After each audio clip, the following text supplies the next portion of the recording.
In the north, they thought they knew all there was to know of war.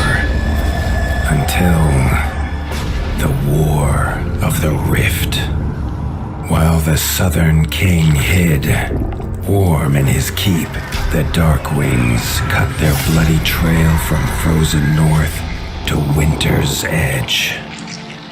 Alone, the warden and his small garrison turned their whiskers to the icy wind. At the end of hope, in a last barrage, they wiped Batkind from the land and memory. With no sign of the Darkwings' return, in time, few believed them little more than a fairy's tale. But at Mount Cauldron, time had been all they needed. An old enemy claws free of their icy tomb and hungers for vengeance. But not all is lost. King Rattus brings north a cause for hope. A bastard prince, placed in the paws of the Warden of the Wastes to raise as his own. A secret of blood never to be told. Now, fate calls for a hero in a murderous screech, and one young rat will answer.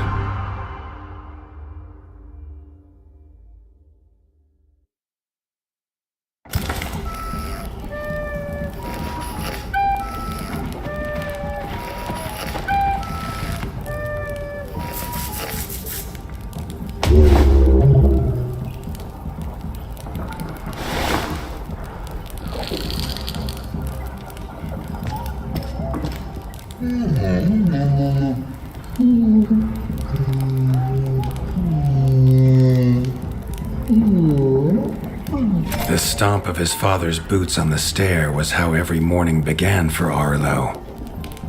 The booming shout to ready himself was louder still, but such was Lord Eivor's zeal at a new day. Dawn was breaking over winter's edge, and Arlo was yet to miss one.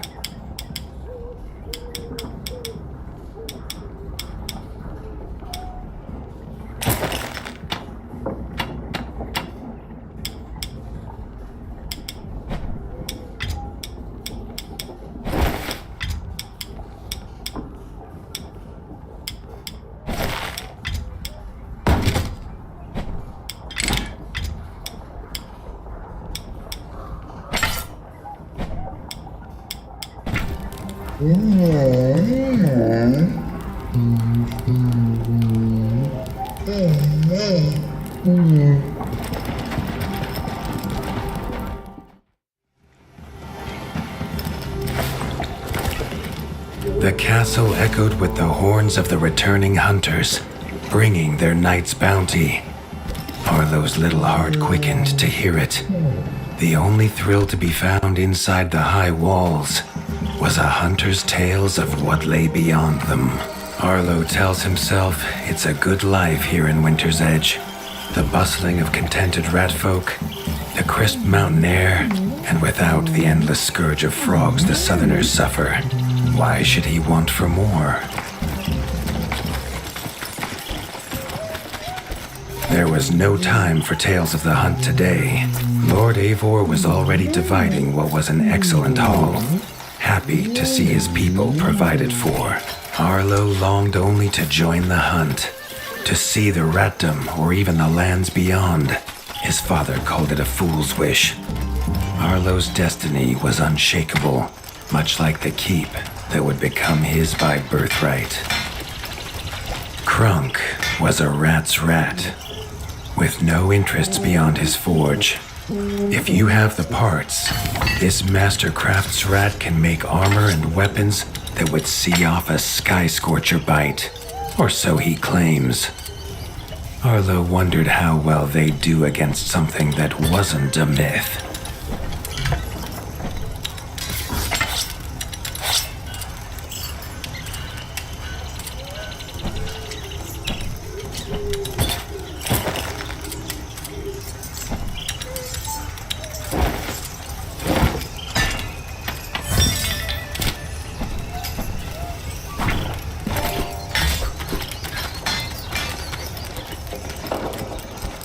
Chief Mason Leaf was the rat Arlo most admired.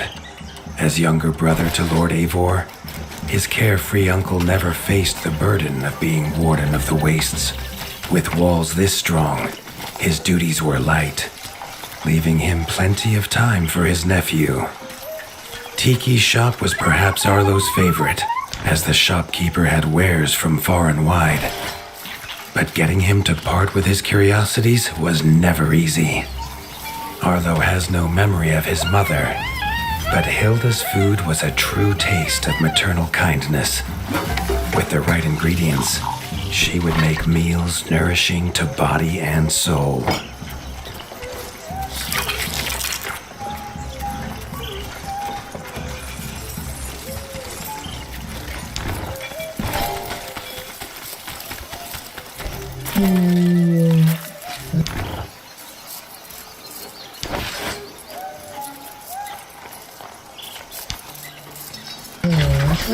The hunters had brought unwelcome news.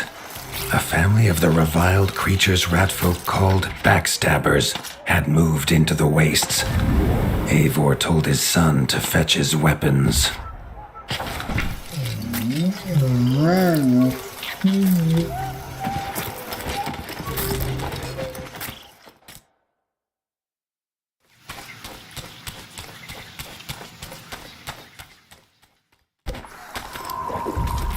His father had no explanation for suddenly taking Arlo on a hunt. It even gave the hunters pause. Arlo had been taught to fight, and better than most. But rarely had he been tested. He was determined to prove himself. The rugged terrain of the outskirts could have taken all day to traverse, but Arlo's trusty grappling hook allowed him to swing between its many crevices.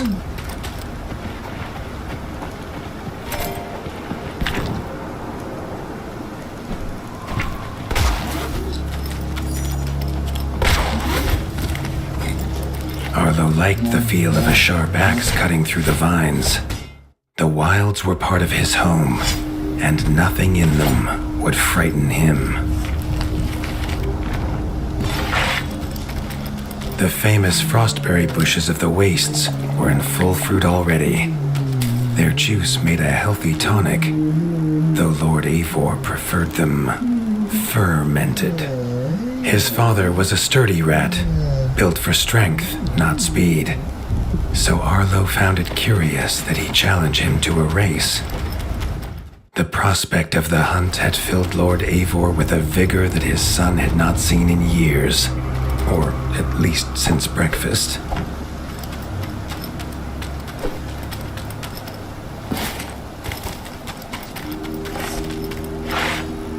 A warden fights the hardest battles, he told Arlo, and needs the sharpest blade. With that, Eivor gifted Arlo his own sharpening whetstone.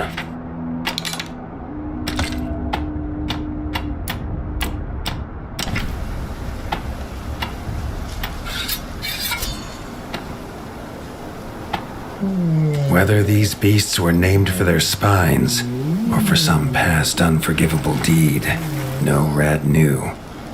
Either way, Arlo was about to find himself at the pointy ends of this brood. Even young backstabber red attacks were brutal, but a well-timed dodge would see Arlo escape unscathed.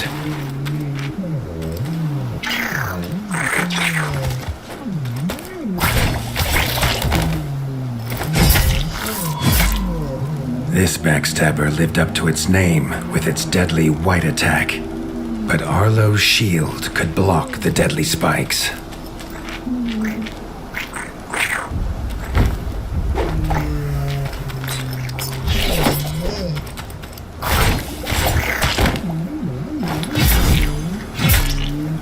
This young one used vicious yellow attacks.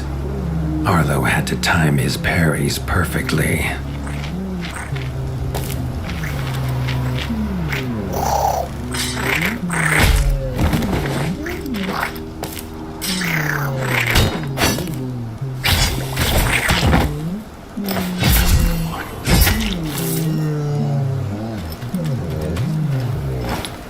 This mother had left her young to fight alone, but the same could not be said of Lord Eivor as he leapt to his son's side.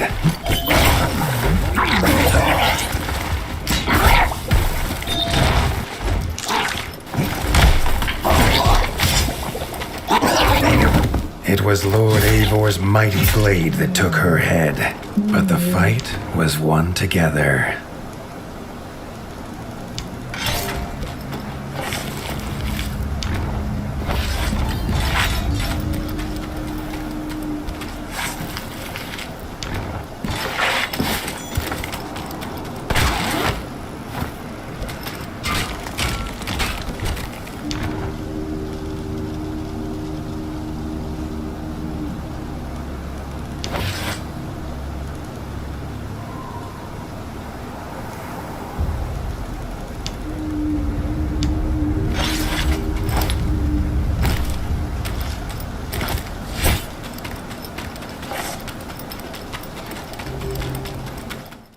Arlo basked in his father's pride, almost as warm as at the fire inside Winter's Edge.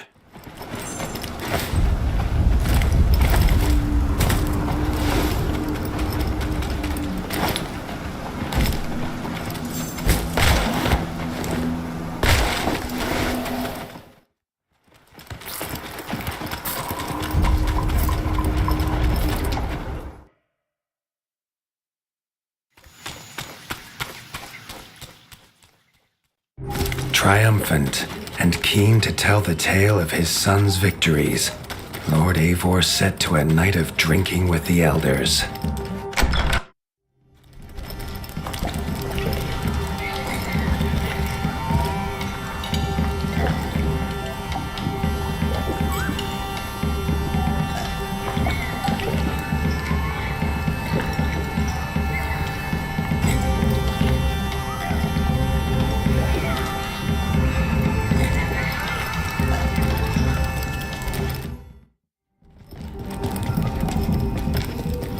Arlo was reluctant to return to his bed, wondering how long he must wait to hunt again.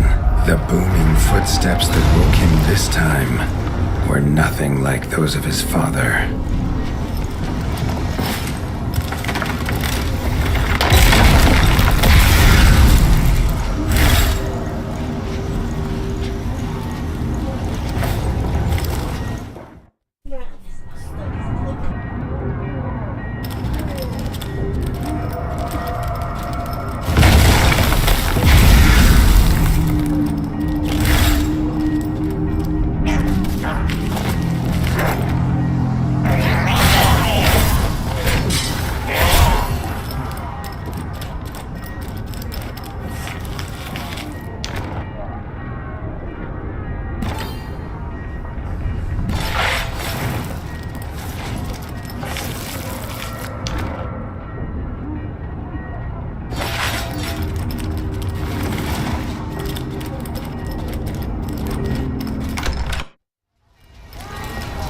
Found his father.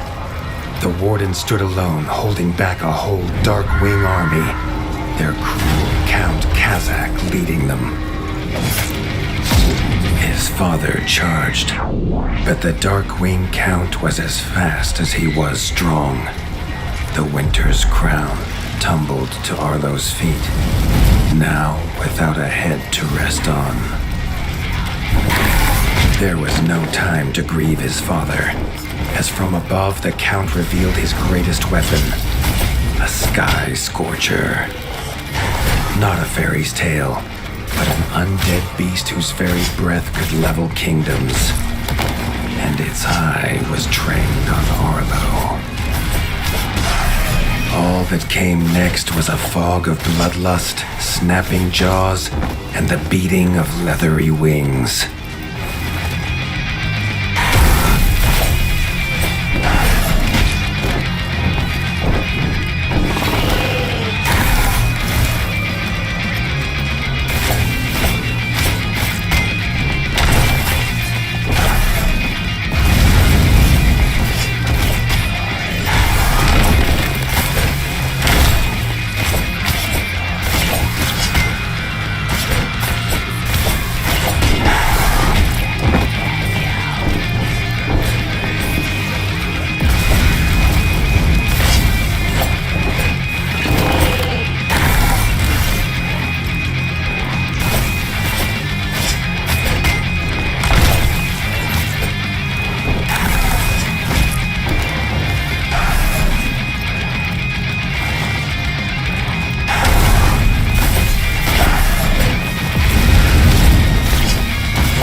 there could be no victory. Arlo awoke, groggy and warm to his father's shouts. Only he wasn't in bed. The warmth was from the fire that had engulfed Winter's Edge, and the shouts were his uncle's. The only other survivor of the Darkwing attack, Leaf was bruised and his hind paws barely steady. He'd seen villagers flee to the outskirts. Arlo knew it was up to him to make them safe.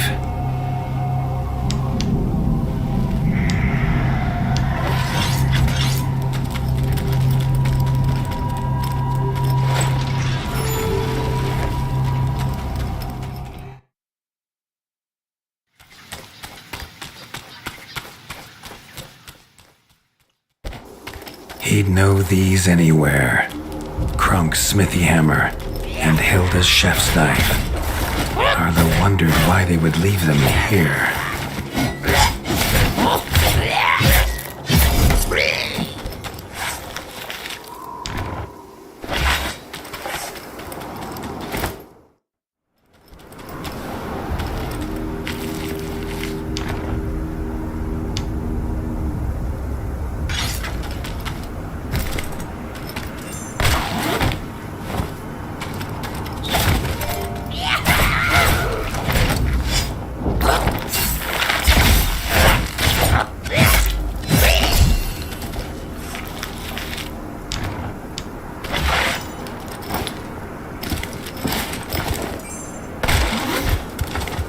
With the attack at Winter's Edge, no hunters had come to check their traps. Arlo thought he might find a use for them.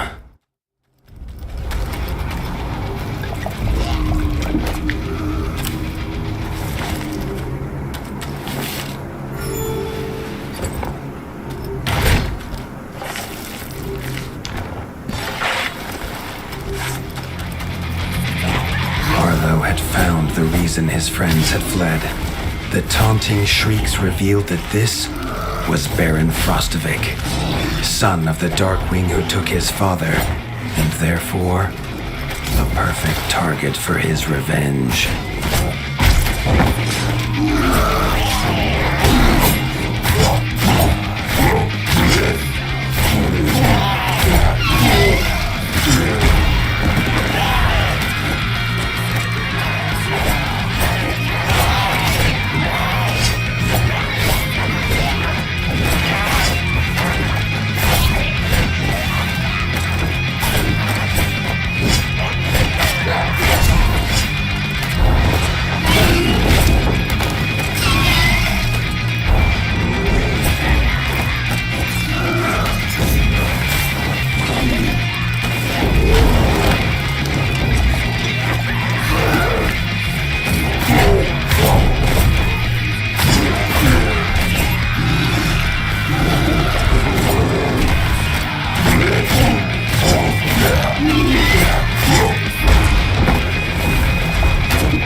His foe was beaten, but seeing what had been inflicted on Hilda and Krunk, Arlo's need for vengeance was only growing.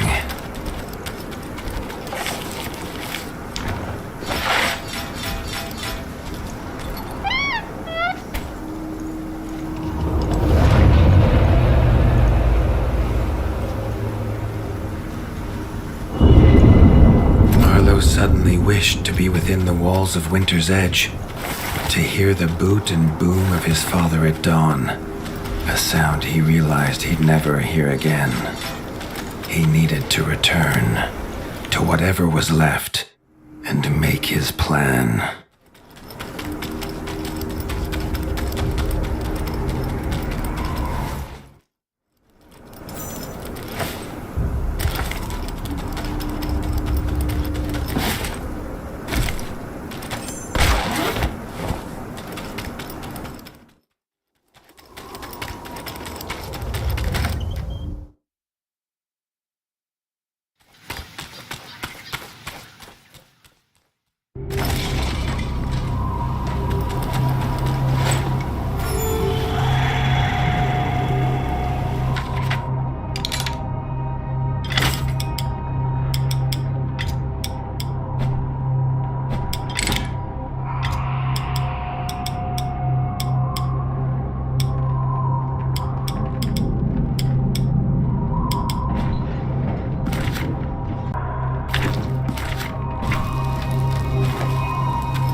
Spent from his journey, Arlo fell into his father's chair, the one thing still standing in the ashy ruin.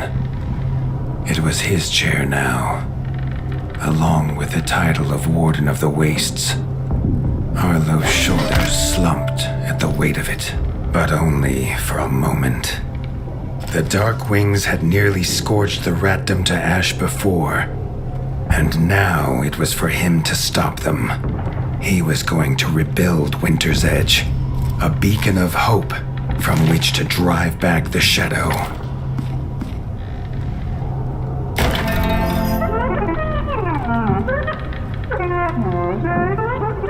This much Arlo knew. No rat would rebuild Winter's Edge on an empty stomach. The kitchen had to be fixed and stocked. Leaf suggested Arlo visit the Night Eyes of the Golden Forest, known for their hearty food. Arlo hoped rat wasn't the key.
The smoke had attracted help in the unlikely form of a pirate.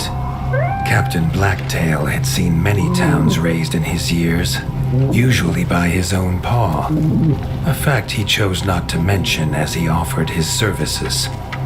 The ship King Rattus's Revenge would take the young warden wherever he had need to go.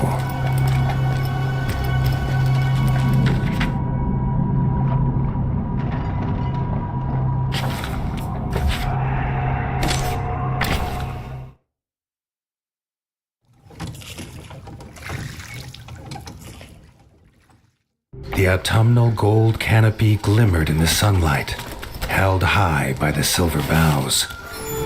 There there was no denying the wonder of the Golden Forest.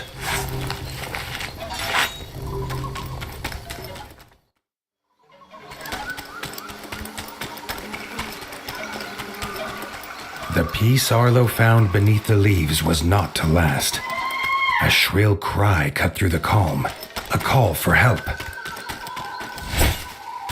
The hoots came from inside the bug farm, along with a stench of pond scum and villainy. A frog trap.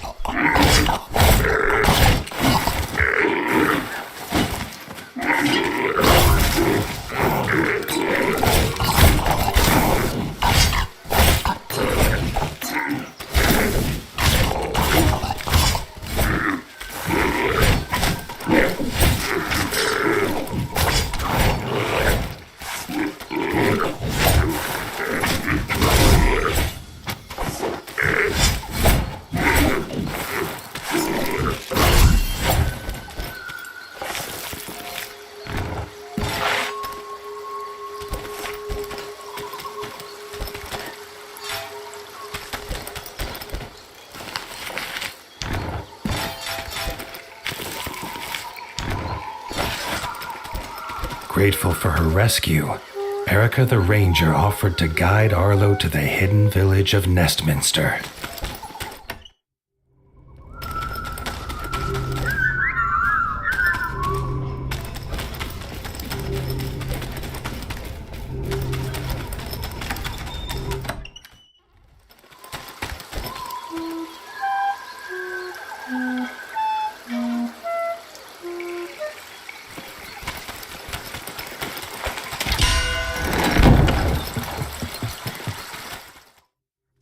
Nestminster's entrance was guarded.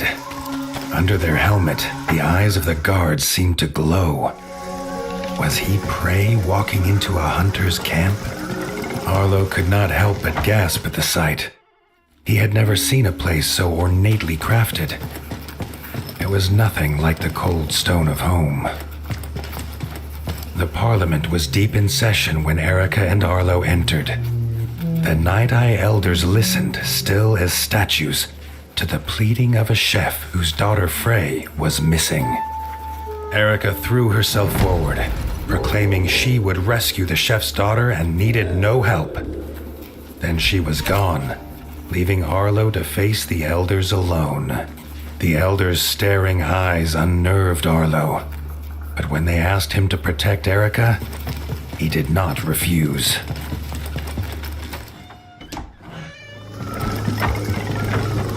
Frey's father told them she wanted fish for a new soup recipe.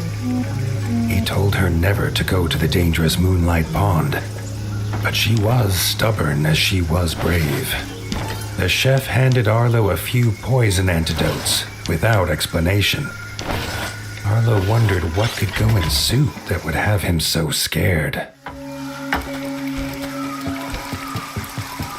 Erica said they must be as stealthy as the owls of old. She gave him a bow carved from the silver boughs, quiet as a whisper, deadly as a talon.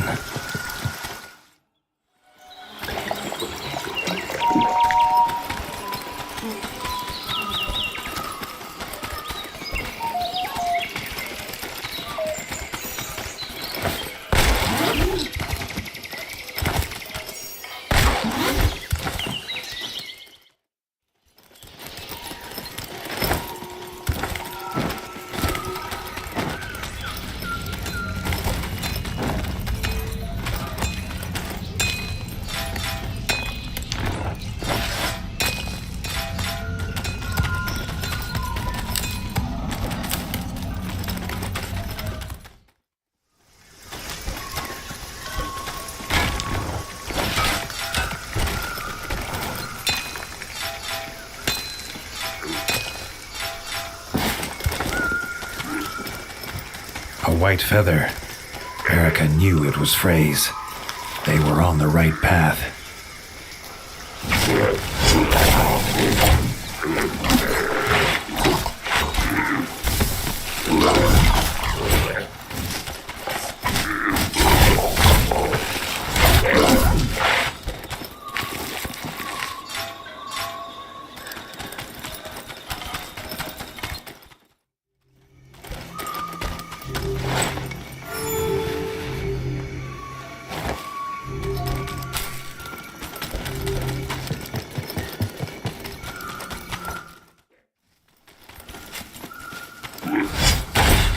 A frog scouting party squatted in the mushroom farm.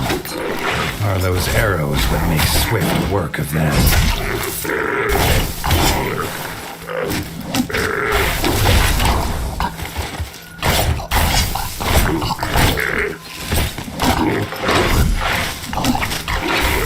The farmers emerged, shaken but grateful. Arlo had never met stripe snouts before. Badger brothers Marco and Lorenzo's keen eyes had seen Frey go by, headed for the pond.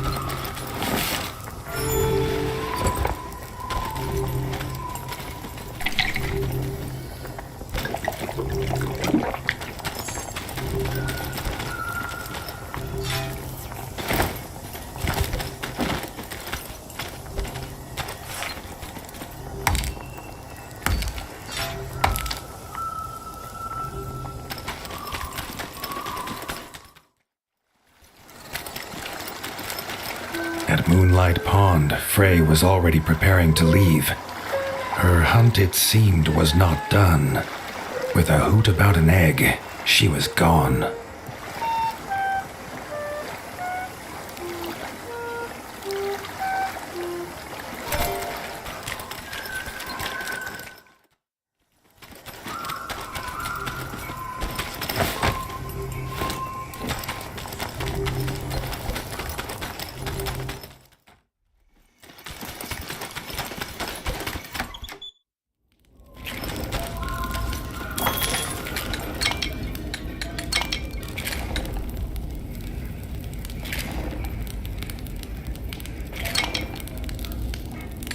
The farmer card.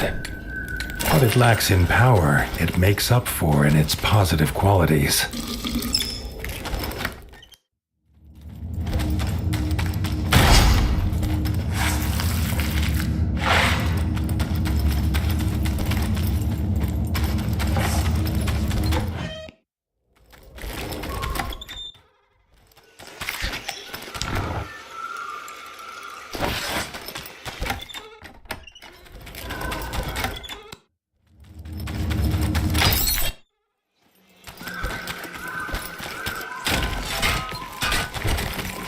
The sky flashed with a blinding light.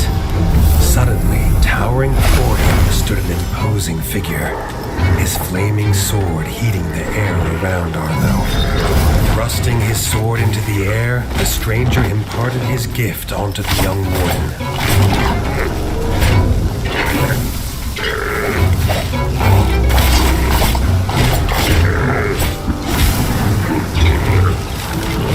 Arlo could feel the stranger's gift pulsing through his body, filling him with a burning desire to avenge his father and rid the North of the Darkwing scum. Tunnels are rarely used by Night Eyes, who prefer an open sky above. Arlo knew dangerous creatures lurked in such dark places.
found a whole nest of eggs.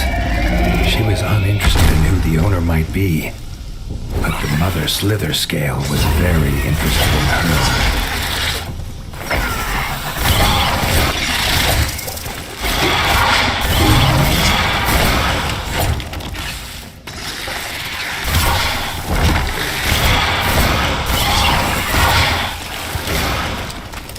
Side by side, Erica and Arlo forced the slither scale from its lair. Erica would not leave Frey to travel alone. They would see him back at the Parliament,